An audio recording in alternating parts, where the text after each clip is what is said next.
Bonjour à tous et bienvenue sur cette nouvelle vidéo de Fait Main Couture. J'espère que vous allez bien et moi je suis ravie de vous savoir avec moi sur cette nouvelle vidéo. Aujourd'hui ça va être la première vidéo printanière que je vais vous proposer et pas n'importe quelle vidéo car celle-ci est sponsorisée par Mondial Tissu. Alors je vous avoue que c'est mon tout premier partenariat donc c'est un petit peu délicat pour moi d'en parler parce que je sais pas trop comment aborder les choses, mais voilà, je vais être entièrement honnête avec vous. Et du coup, de toute façon vous l'avez vu, hein, il y a le petit ruban en bas qui dit que cette vidéo est sponsorisée. Du coup il y a quelques semaines et précisément pile le jour de mon anniversaire, j'ai reçu un mail de leur part me proposant du coup de faire ce partenariat et ils m'offraient pour...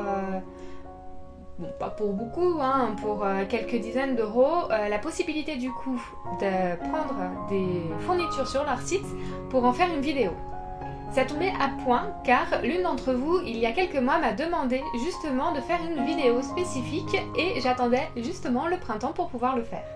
Alors j'ai eu beaucoup de mal à choisir un tissu parce qu'ils ont beaucoup de choix différents, que ça soit des cotons, des laines, des voiles, des tissus imprimés, unis, polyester, coton, j'ai déjà dit coton. Ils ont vraiment beaucoup de choix et ils ont aussi bien sûr tout ce qui est lié à la mercerie, donc que ça soit des patrons, des boutons, des zips, des élastiques, des biais, des passepoils, etc.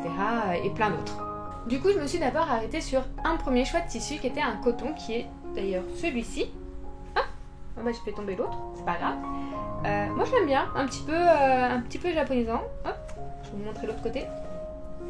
Vous allez le voir, hein, c'est celui que j'utilise dans toute la vidéo, qui a un joli coton, j'aime bien, j'ai un petit peu un côté très japonais en ce moment, je ne sais pas pourquoi, peut-être une envie de voyage. Une fois que j'avais monté cette robe, je me suis dit que vous allez voir dans la vidéo, je vous propose deux choses différentes. Donc je me suis dit que ça serait intéressant pour vous que vous voyez également comment est l'autre robe. Donc j'ai acheté aussi celui-ci, qui a un petit plumetis, hop, là, du bon côté, qui a un joli petit plumetis. Je vais vous montrer de plus près. Bon là c'est une chute hein, parce que effectivement j'ai déjà coupé la robe et monté la robe. Donc il ne me reste qu'un petit échantillon. C'est un tissu que j'affectionne beaucoup car j'aime bien, il est vraiment très fluide et il donne un très bel effet. Vous verrez à la fin de la vidéo. Du coup comme vous l'avez compris, c'est une vidéo sur la robe et plus précisément sur une robe panneau et sans patron. Donc comme ça, adapté à toutes les morphologies facilement. Je vous laisse découvrir la vidéo et surtout, comme d'habitude, si vous avez des questions, vous mettez sur pause, vous écrivez juste en bas et je viendrai vous aider avec plaisir. Pour pouvoir réaliser le projet d'aujourd'hui, il nous faut 3,20 m de tissu imprimé en coton, 1 m d'élastique de 2 cm de large, du fil assorti au tissu, une grande et une petite règle, des ciseaux tissu, un stylo effaçable, des épingles, un mètre ruban, 1 mètre de biais coton, assorti bien sûr à la couleur du tissu, et bien évidemment votre machine à coudre. Avant de commencer à couper le tissu, il faut prendre quelques petites mesures. En premier, la longueur que vous souhaitez avoir pour la robe. Ici, je vous propose de faire une robe longue, donc je la ferai de 1,50 m de long. Mais si vous la souhaitez plus courte ou plus longue, il faudra adapter alors à ce moment-là le métrage que vous souhaitez prendre. Il vous faut 2 fois la hauteur totale de votre robe plus 20 cm car il nous faut toujours un peu de marge. Ensuite, il nous faut le tour de hanche au plus large ou le tour de poitrine si celle-ci est plus grande que vos hanches, plus 10 cm pour les anses. Une fois que ces mesures sont prises, il ne reste plus qu'à les retranscrire sur le tissu. Prenez votre tissu et pliez-le en deux dans le sens de la largeur. Dessinez un rectangle faisant la hauteur de la robe sur la largeur de vos hanches divisé par 4. Par exemple, si mes hanches font 130 cm, je dessine un rectangle qui fait 32,5 cm de large sur 1,50 m de long. Une fois le rectangle dessiné, sur un des bords longs, que l'on va considérer comme le milieu devant, on va faire un repère entre 20 et 23 cm en fonction de la profondeur décolletée que vous souhaitez avoir. Personnellement, je vais mettre 21 cm. Sur la ligne du haut, faites un repère à 8 cm à partir du milieu devant et faites une ligne qui relie les deux repères. Sur l'autre côté, qui est du coup notre côté de robe, faites un repère à 22 cm pour notre emmanchure. Pour terminer, faites une ligne au stylo effaçable à 45 cm de la ligne du haut. On y posera l'élastique le moment voulu. Enfin, ajoutez 1 cm de marge de couture tout autour. Coupez sur les lignes et vous devez vous retrouver avec deux rectangles identiques qui sont vos devants de robe. Posez un des devants sur le reste du tissu et recopiez-le. Pour le dos, c'est exactement le même procédé, sauf que la profondeur encolure doit être entre 15 et 20 cm. Une fois coupé, vous avez ces deux panneaux qui sont vos dos. Le résultat de cette robe sera droite. Si vous souhaitez avoir un peu de volume sur le bas, modifiez la ligne de côté sous la ligne de taille en l'écartant. Mais attention, il faut corriger la longueur qui doit être la même que la distance entre la taille et la ligne du bas. Faites un angle droit et tracez une courbe légère sur le bas de la robe et bien sûr, rajoutez les marges de couture. Vous devez donc vous retrouver avec 4 panneaux, 2 pour le devant et 2 pour le dos. Avant toute chose, il faut surjeter les contours de nos 4 grands rectangles. Assemblez les épaules dos et devant ensemble. Posez un panneau dos sur un panneau devant endroit contre endroit et mettez bien les milieux dos et devant du même côté. Donnez un coup de fer sur la couture pour qu'elle soit bien ouverte. Posez le biais le long de la couture devant et dos, puis repliez vers l'intérieur et faites une nouvelle couture afin d'avoir le biais caché dans la robe. Assemblez ensuite les milieux devant entre eux, puis les milieux dos entre eux. Et bien sûr, on repasse couture ouverte. Nous allons passer à l'étape de l'élastique. Prenez votre tour de taille et retirez 5 cm. Par exemple, si mon tour de taille fait 70, je dois avoir 65 au final. Divisez cette mesure en 2. Dans mon exemple, j'ai donc 32,5.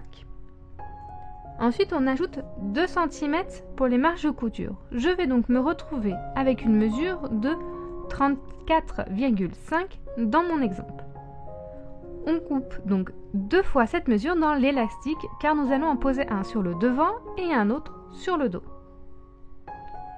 Pour bien répartir le tissu sur l'élastique, faites un repère au stylo effaçable sur le milieu de la bande et épinglez ce repère sur le milieu devant au niveau de la ligne que vous avez tracée au début.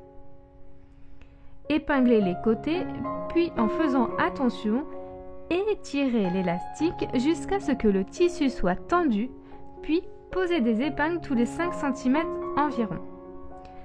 Faites-vous aider par quelqu'un si vous en avez besoin. Il ne reste plus qu'à coudre l'élastique sur la robe au point zigzag en haut et en bas de l'élastique. Attention, pensez à bien tendre à chaque fois que vous avancez car sinon vous allez bloquer l'élastique. Faites la même opération sur le dos. Et voici le résultat que vous devez obtenir. Avant-dernière étape, il faut coudre les côtés. En faisant en sorte de bien aligner les repères entre eux ainsi que les élastiques, assemblez les lignes de côté jusqu'au cran de repère d'emmanchure. Une fois fait, vous pouvez rabattre les emmanchures sur l'intérieur et faire une couture à 1 cm.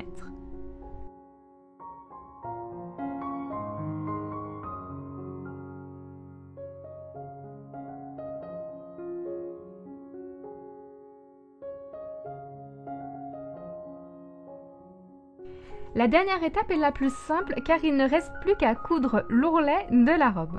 Je vous laisse libre choix de la technique que vous souhaitez faire. Ourlet simple, ourlet double ou autre. Si vous souhaitez avoir un petit peu d'aisance au moment de marcher sur la robe droite, je vous invite à faire une fente sur un des deux côtés. C'est simple. Retirez la couture sur environ 40 cm, puis refaites une couture tout autour à 1 cm. C'est un petit peu comme pour l'emmanchure en fait. Un dernier coup de fer pour bien marquer les coutures et la robe est entièrement terminée. Et voilà, la vidéo est terminée. Je remercie encore une fois Mondial Tissu de m'avoir donné l'opportunité de pouvoir acheter ces tissus. Alors je n'ai pas acheté que ces tissus, j'ai eu encore un petit peu pour pouvoir acheter de patronage que vous verrez dans d'autres vidéos car vraiment ils sont très très beaux.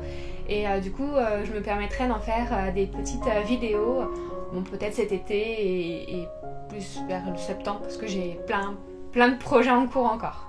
Je vous le redis, si vous avez des questions, ne pas hésiter à me laisser un petit commentaire juste en bas ou à venir me contacter sur mes réseaux sociaux qui s'affichent juste ici. Je vous mets en bas dans la description les liens des différents tissus que j'ai utilisés pour pouvoir faire cette robe, enfin ces deux robes parce qu'en l'occurrence il y en avait deux.